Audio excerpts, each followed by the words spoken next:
Salam sejahtera bagi kita sekalian. Assalamualaikum warahmatullahi wabarakatuh. Sesuai amanat Undang-Undang Nomor 20 Tahun 2023, paling lambat Desember 2024, seluruh tenaga honorer ataupun non-ASN harus diangkat menjadi P3K. Artinya, tidak ada istilah honorer lagi. Yang menarik bagi kita, bagaimana para teman-teman tenaga honorer yang sudah dikontrak menjadi P3K selama 5 tahun diawali tahun 2021.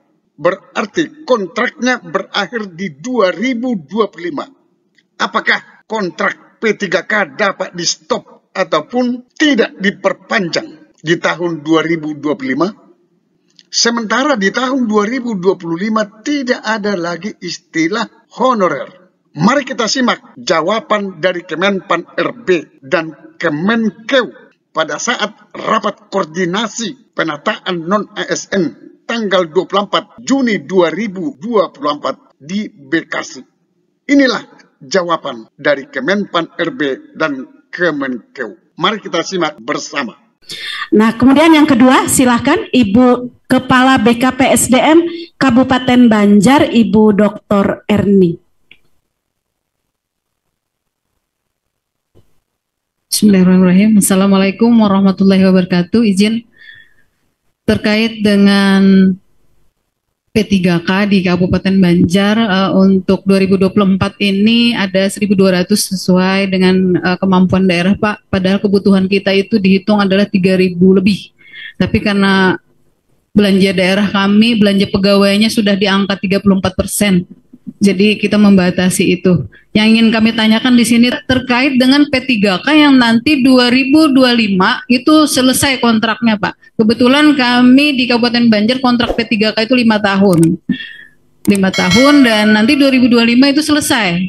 Apakah boleh daerah menyetop itu kalau seandainya nanti keuangan daerah tidak memungkinkan membayar? Karena tahun ini 1.200. Karena nanti kalau tidak cukup keuangan daerah akan berpengaruh terhadap TPP, PNS maupun P3K.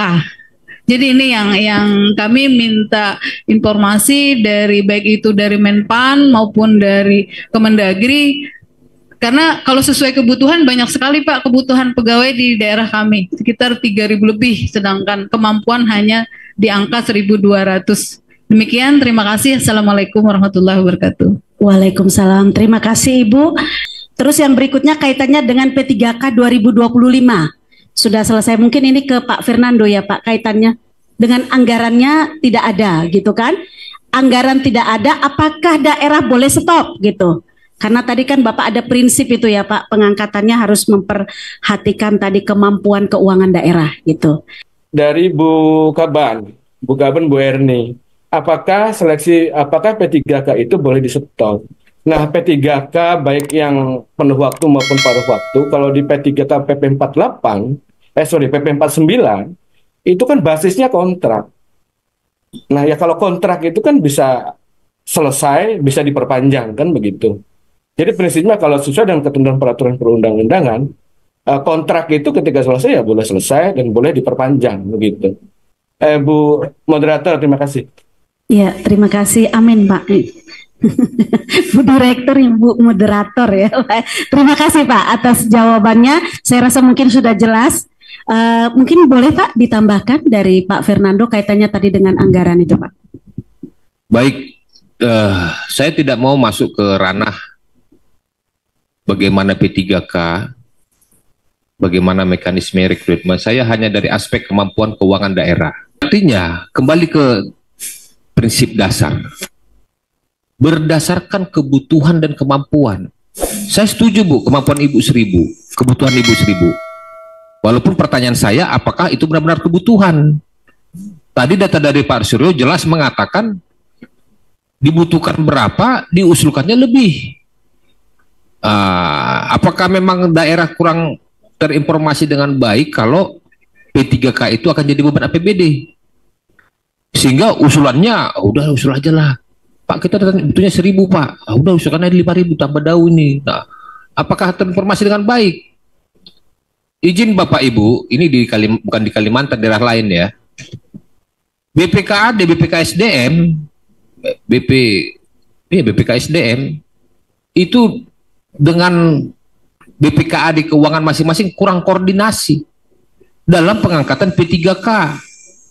Dihubungkan dengan kemampuan. Harusnya sebelum mengusulkan, karena ini konsekuensinya adalah belanja pegawai, disimulasi dulu dengan BPKAD berapa angka kita yang masih terjangkau lah. Berapa orang ini? Kita sudah dapat variabel gajinya kurang lebih 4 juta ya, golongan 3B. Berapa angka tersisa yang bisa kita apa? Karena ini kalau bicara penting, semua penting. Pendidikan bicara. Makanya kami di keuangan daerah yang kadang-kadang, wah ini mabuk ini kepala BPKAD di lapangan nih. Pendidikan penting.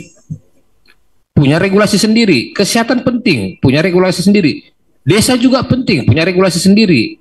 Infrastruktur juga penting. Punya regulasi sendiri. Semua punya regulasi masing-masing. Kalau saya ini izin ya, saya tetap kembali ke prinsip berdasarkan kemampuan. Kita butuh 3.000, saya setuju Bu, silakan Bu. Cuma kalau kita mampunya 1.000 atau bahkan 500, ya 500 kita bayar. Sampai ketemu pada video berikutnya di channel ini. Jangan lupa dukung terus channel ini dengan cara klik subscribe, like, dan loncengnya. Semoga bermanfaat. Wassalamualaikum warahmatullahi wabarakatuh. Shalom.